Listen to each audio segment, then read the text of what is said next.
মানে অনেকেই বলে যে তুমি মানে এই কাজে সফল হয়েছো কিভাবে, অনেকে বলে যে তুমি এই কাজে সফল হয়েছো কিভাবে, বা তুমি তোমার ফ্রেন্ডকে বলো যে তুমি এই কাজটা ভালো করো কিভাবে। আমি জানি না সে তোমাকে কি উত্তর দেয়, সফল হওয়ার কি সংজ্ঞা দেয়, বাট একটা কথা তোমরা মনে রেখো, সফল হওয়ার সংজ্ঞাই হলো যে তুমি কোনো কাজে 100% তোমার নিজেকে উৎসর্গ করবে, 100% ডেডিকেশন থাকতে হবে, আমি এটি পেতে চাই।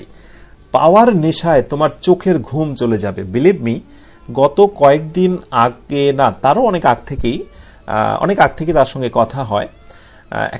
মানে আমার ভিউয়ার্স, স্টুডেন্ট বলবো না, সে একটা ব্যাংকে চাকরি করে। এটা আমি মানে তোমাদের জন্য কাজে লাগবে বলে আমি বলছি। সে ব্যাংকে চাকরি করে, বাট তার অদম্য নেশা, সে বিসিএস ক্যাডার হবে।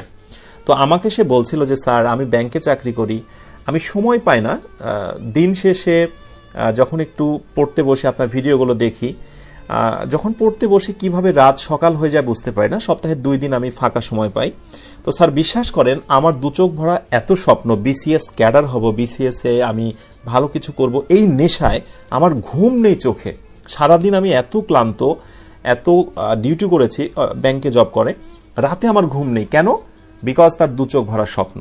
তাই প্লিজ আমি তোমাদেরকে বলবো, চোখে স্বপ্ন নিয়ে আসো, কোনো কিছু পাবার নেশায় পাগল হয়ে যাও, একটু নিজেকে অন্যদের থেকে আলাদা করে নাও, তুমি পারবে, এটা বিশ্বাস করতে শেখো।